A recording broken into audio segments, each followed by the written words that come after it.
Do you remember how WWE told us The Rock versus John Cena 1 year before Wrestle 29 was going to be once in a lifetime? Well, I don't mean to be the bearer of bad news, but they were lying. It was actually twice in a lifetime, but Wrestling Karma did kind of kick their ass because, my word, The Rock got absolutely wrecked on round 2. He basically destroyed his insides to the point he had to delay filming on Hercules, which cost the production studio millions. And coming into the match, John Cena not only had a broken thumb, but he was suffering from food poisoning. This also shifted plans like crazy, because if you do believe the internet, The Rock was going to come out on the Raw after WrestleMania, cut a promo, get interrupted by Brock Lesnar, which would have set up Rock versus Brock for WrestleMania 30. And just to play some sliding doors, if that does go down, you probably don't get Brock Lesnar versus The Undertaker, and maybe, just maybe, The Undertaker streak is still alive today. So that means all of that was The Rock's fault, so you should go and blame him. And also don't forget, when we got to that Raw, who cashed in their Money in the Bank briefcase to a crazy amount of noise?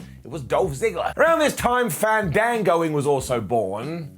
But I don't want to talk about that, because if you were around during this period, you remember what WWE did with it, and it sucked. Either way, it is time to go back to the 7th of April 2013 and the MetLife Stadium in front of around 80,000 fans as we take the fist of retro power and give the good bits up and the bad bits a down for WrestleMania 29. In somewhat topical news, given the recent WrestleMania, if you go out of your way to find out what the pre-show was on WrestleMania 29, you will see The Miz retain the Intercontinental Championships. That's right, even 10 years ago, the damn IC title couldn't get on a proper show. So no wonder that we have a problem these days. We were planting the seeds right here, and he's taken on Wade Barrett. And really, Wade Barrett probably should have won, but he does not.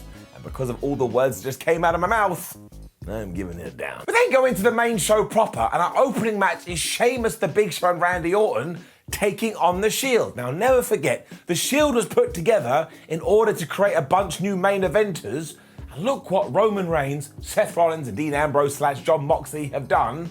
So you really have to clap your hands together here for WWE. They smashed it. It does beg the question why they haven't gone back to this format though, because when you go through the WWE, we barely have one group, let alone a dominant one, that is meant to breed future stars. And sometimes people on the internet are all like, well, why does everybody have to be in a stable? Imagine wrestling was real. Would you walk to the ring without having any friends watching your back? Of course you wouldn't. It would become like school. And you'd walk up to, I don't know, Derek. You'd be like, oh, Derek, can you be my buddy, please? And Derek would be like, all right, yeah, that sounds good. And then you'd hug and you'd kiss and everything would be fine. Otherwise, this is kind of pedestrian for the opener, to the point the fans, even though it's the first match on WrestleMania, basically sit on their hands. So what I decided to do, given that Sheamus came out to his original theme music, which is the best one, is actually go through the lyrics and read them as in what they actually are, and not the way we all made them up on the internet. So, it's a shame that they lost their head, careless man who could wind up dead.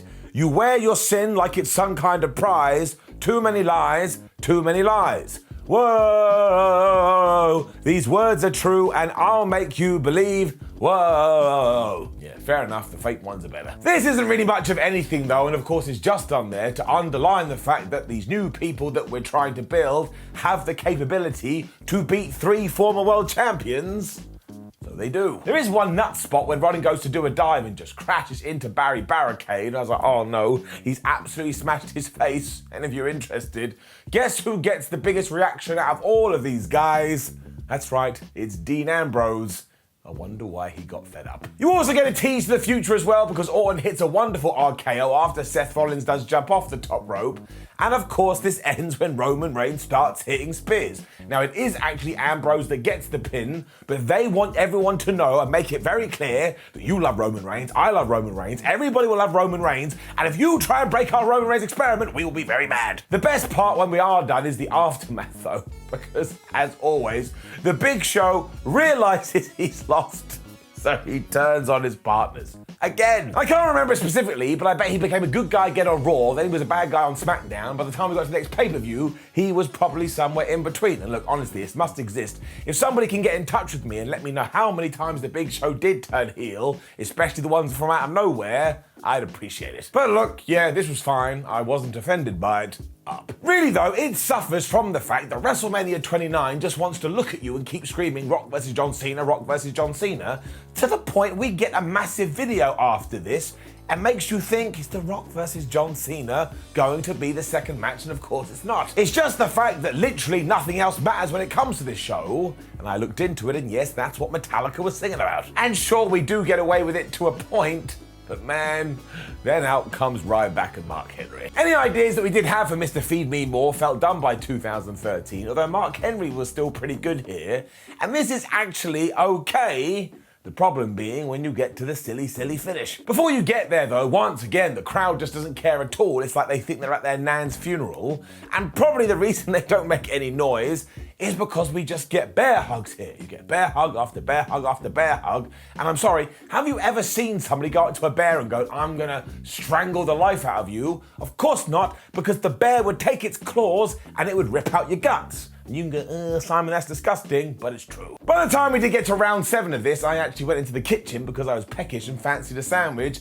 And then, yes, we get to the ending, because Ryback decides, I'm going to give him the shell shock. Henry is too big, so Ryback collapses. And after about an hour, Henry goes, oh wait, I can pin this guy. So he does. They get a bunch of EMTs running down going, oh man, we have to help Ryback, we have to help Ryback. But Ryback then gets up and he hits the shell shock anyway, and then he leaves. I was like, I don't really understand what I've just seen. It's also farcical because if you look into the crowd, some fans aren't even watching and they're going to the merchandise stand. Now that actually is quite disrespectful, but as an immature, bald idiot, I was laughing down. They get quite the 180 in terms of what happened the year before and what's going to happen the year after, because here comes Daniel Bryan. Because we all know what happened at WrestleMania 28 and WrestleMania 30, and we've done retro ups and downs for both of those shows, but in case you aren't aware, at WrestleMania 28 he got beaten in 18 seconds by Sheamus, and then at WrestleMania 30, he became the flubbing WWE champion. Even though he was teaming with Kane to defend his tag team championships, and his opponents are Dolph Ziggler versus Big E, which these days is a very weird combination. Team Hell No definitely helped Bryan though, because I'm going to assume that backstage, Vince McMahon was walking on and going, hot damn pal, that guy knows how to do sports entertainment, because they were doing skits and they were doing comedy, and actually they were a pretty good team. As ever though, because it is a tag team match at WrestleMania, they get no time, and within the first minute, they're already going for near falls. And as somebody who had watched this before, I actually kind of dug it. It just makes you feel alive. I do like the start because Ziggler and AJ Lee share a kiss, which was a wink, wink, nudge, nudge back to WrestleMania 28, and Daniel Bryan attacks him. And a rather large part of me thought, man, that should have been a finish, because can you imagine? You also get Kane and Big E going at it, so you get men big slapping man meat, whatever that phrase is. And honestly, when I see Big E in this serious role, I do not understand that criticism out there on the internet. People go, oh man, Big E needs to be more serious. No, he doesn't. If you compare this Big E to the Big E we have now, I will take 2022 every day. Dolph is also trying to use his Money in the Bank briefcase as AJ Lee slides it to him, but this is just a ruse. Kane hits a choke slam, Daniel Bryan hits the big headbutt off the top rope to get the win. And I actually scratched my head because I thought, oh yeah, that used to be his finish. I forgot. It does suffer because we are multiple matches in here, and honestly, you could have done this on Raw, but was I entertained? Yep. Up. And then, well, good grief. For you see, when Chris Jericho decided to return to WWE to do a short run and have a match at WrestleMania, he was told he was going to be working with Ryback. This was our next big thing, and we needed a super duper star to put him over. Jericho thought that sounded pretty good. Yeah, and yet zoom forward to this pay-per-view, and Ryback had already had his match. So who had been saved for Chris Jericho? Fandango. Now let us get this right. The whole Fandangoing was an amazing phenomenon, and if WWE had just let it to grow and build organically, who knows where we would have been today. But they didn't do that. They rang up their marketing guy and they said, look, we need to get this everywhere and we need to do it right now. So within around about 48 hours, if you were Fandangoing, it was the opposite of cool, not cool. Instantly the audience stopped wiggling their hips because they felt like they were being manipulated. Honestly. Facepalm emoji time 1,000. Good work, WWE. Both he and Jericho get their big entrance too, but it's quite clear that Jericho's been told you need to do everything you can to get this guy over. But that's in complete contrast to the commentators who are going, Fandango. What a joke. What an absolute piece of crap. I bet his parents hate him and he's never going to beat Chris Jericho here. It's never going to happen. And it's aligned perfectly with the finish, because Jericho whips his ass for 10 minutes, and then from nowhere, Fandango hits the most devastating move in all of sports entertainment, the surprise roll-up / the backwards, and that's that. And this was meant to get the man over. No, it didn't. You just went, oh, well, Chris Jericho really screwed that one up. I wonder what he's going to do next. There's one of those situations where we're both behind the character, but also seem to hate it. That's why we got to give it a down. Sean Combs was then out to sing some songs, and I always think this is a little bit risky at WrestleMania because no one's gone there to see a concert. Although the next match was Alberto Del Rio versus Jack Swagger for the World Heavyweight title. It was a bit like Bring Back Shawnee. The massive problem with this, though, is you have two guys that nobody cares about, because Alberto Del Rio was meant to be a babyface and was doing a terrible job. And obviously at this period, Jack Swagger was doing the whole We the People thing. That was massively ill-advised. I have a feeling that everybody knew this too, because the first thing they start doing is brawling on the inside and brawling on the outside and brawling all around the place because they want to get you invested. But if you get to WrestleMania and you don't have that care already, well, maybe something should have changed along the way. Alberto's shoulder also goes into the ring post, and then they're trading ankle locks.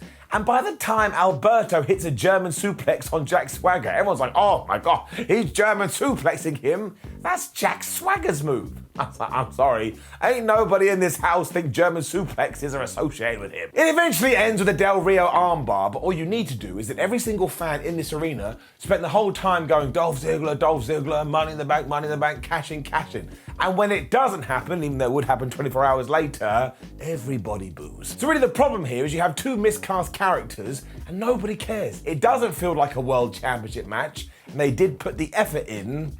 I was kind of glad when this was done. How dare I say that about a WrestleMania match? Down. And then CM Punk basically saved the show. I mean, that's way too much, but hyperbole is fun, although there is some truth to it. Because CM Punk genuinely believed he should be in the main event and we should be turned into a triple threat match. So when he didn't get it, he put a chip on his deserving shoulder and thought, all right, if you ain't gonna put me there, I'm gonna go out there and smash it. And sure, there is an asterisk over this storyline in the sense it tied into the death of Paul Bearer and got really freaky deaky. But if you are just focusing on the in-ring portion, flub me, this is great. I mean, it's more attractive than Brad Pitt, and also don't forget at WrestleMania 29, the Undertaker streak felt even more important than the world title. And when you add all the bells and whistles in, you are in for a right treat. I mean, Punk has Living Color play his entrance theme live. His gear is all adorned with the old school Undertaker colors. The dead man takes around about 45 years to get to the ring. It's ticking all the boxes. The fans are also just happy to pick a side and scream their name constantly.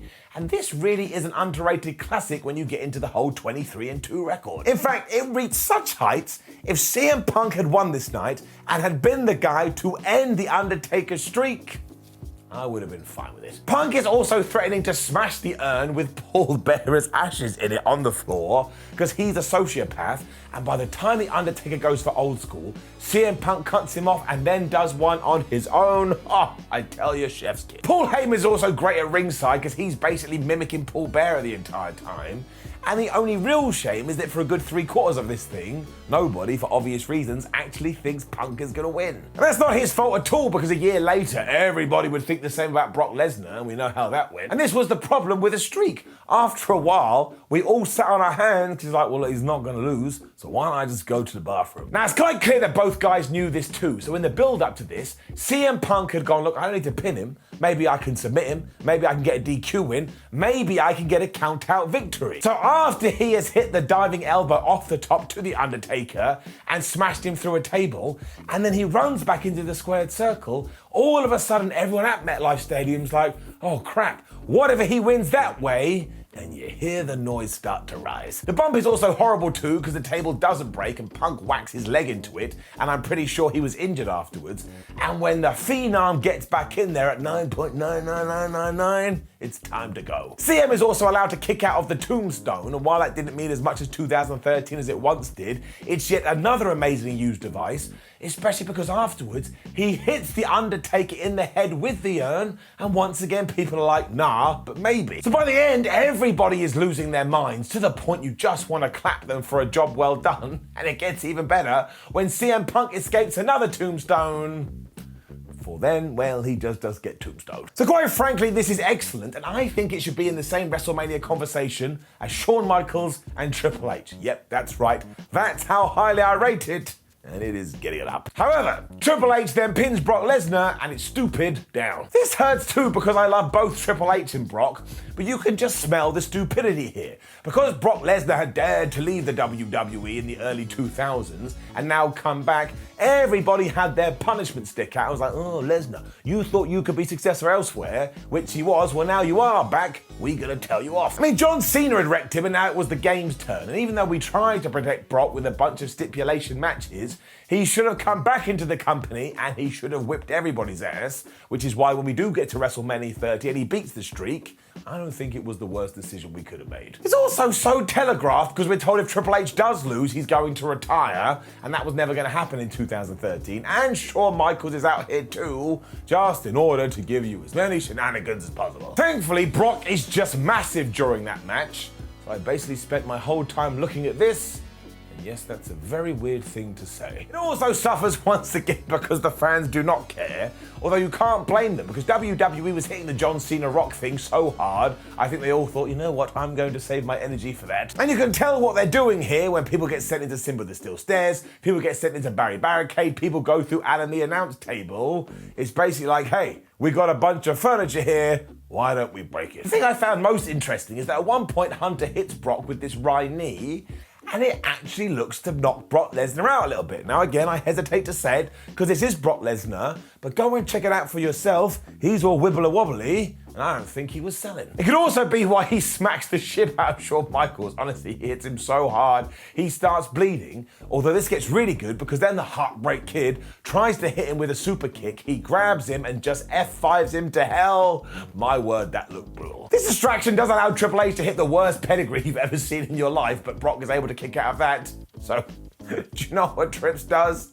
He goes and gets his trusty sledgehammer. I couldn't help but laughing because at every WrestleMania match after a while, Triple H's like, well, screw this, I'm going to get it. Why didn't he just come to the ring with it? The ending is exactly what you would expect though, because Michaels gets back to his feet, he takes out Paul Heyman. This is when Triple H hits Brock in the head with his sledgehammer and gives him a pedigree into Simba the Steel Steps, just so the commentators can be like, oh man, Brock had to go through everything. But if you're trying to protect the man, why don't you just have him win? Now actually this isn't as bad as I've made out because all they do is hit each other with weapons, but I just think the booking and the outcome is so silly. This was Brock Lesnar's first WrestleMania back in years, and he lost. And I think you'll understand it more when you see it, although if you do take the context out of it, it is really, really fun. So I'm gonna be that guy, but it's my show, I do whatever the hell I want, and I'm gonna give it an up, and I'm gonna give it a down. So yes, the last 5 minutes of your life and mine was pointless. We then get our Hall of Fame moment, and this is hilarious because obviously Bruno Sammartino is cheered out the place. But when Donald Trump is introduced, it's just boo, boo, boo. If only they had known. This then continues as well because it is time for our main event, The Rock versus John Cena. And just to sum it up in one sentence, nobody here likes Big Match John. I do actually think this suffers a little bit though, because do not forget, the year prior The Rock had beaten John Cena. Here the great one was the WWE champion. He obviously was going to go away to film more movies, whereas John was going to hang around. So how could the ending have been anything but John Cena winning? The commentary team are also once again all over the place because they're like, oh, if John Cena doesn't beat The Rock, he's not going to get into the Hall of Fame. Like that's how you get into the damn thing. And this is structured in two very different parts. The Rock not being injured, and then The Rock being injured. It happens a good 15 minutes into the thing, but after a failed rock bottom in the first AA, all of a sudden Dwayne Johnson does start to move poorly, because yeah, he'd ripped his abductor or something off the bone. As already mentioned, this would cost Paramount millions because they had to delay the filming of Hercules. So if you're sat at home going, why doesn't The Rock come back to wrestling more? This is why. Millions and millions of dollars, and probably some Hollywood executives going, listen, Mr. Johnson, you've got to stop doing it. I mean, eventually you got to pick a side. It really just is though, finish a near fall, finish a near fall, finish a near fall, finish a near fall. And while this clocks in at 24 minutes, The Rock still swears blind that if he hadn't got injured, they were meant to go another 10. In no world should this go 35 minutes. And to be honest with you, it probably should have clocked out at 15 anyway. There is a lot of good work and effort here though, and the sheer noise that greets it makes it a worthy WrestleMania main event, and it does tie into the year before. Cena is able to escape the rock bottom and the people's elbow, which he wasn't able to do at WrestleMania 28. He then hits the AA, he gets the 1, 2, 3, he is your more WWE champion, new WWE champion, I'm losing it. And once again, everybody boos. Fair play to The Rock too, who makes sure he does this the right way as he just praises Cena and he raises Cena's hand and tries to make him an even bigger star. And then we get all the WrestleMania fireworks and the pomp and circumstance. And honestly, given how much effort WWE had put into this, when it was done, I thought to myself, well actually, that does feel like a moment in time. So I'm going to give it up. Which brings us to your favourite part of the show, because when I miss it, you go crazy, which is the second opinion that comes from Dave Meltzer and his Wrestling Observer Ratings. He gave the IC Championship match 1.25 stars. The opening six-man got 2.5 stars. Mark Henry versus Ryback got 0.5 stars. The tag team title match got 2.25 stars. Fandango versus Chris Jericho got 3 stars. Del Rio versus Jack Swagger, 2.75 stars. The best match on the show, Undertaker CM Punk, got 4.5 stars. I would have given it 5. Probably should have given it a golden up, but I didn't. Brock versus Triple H got 2.5 stars. And The Rock versus John Cena got the always reliable 3.5 stars. And overall, I am going to give the show an up, but I tell you, when you watch WrestleMania 29 now, it is not as good as you remember at all, because once again, it was all about the main event. And a good WrestleMania should be packed from start to finish, but up. Now, please do leave a comment below and let us know what you thought about WrestleMania 29. Like the video, share the video, and subscribe. Head on over to WhatCulture.com where you can read yourself some articles. Make sure you come follow us on social media at WhatCulture WWE and Simon316. And there's loads of retro videos. Why don't you get into an old-time way and watch another one? My name is Simon for WhatCulture. Thank you for joining me as always. Remember that I love you, and I'll see you soon.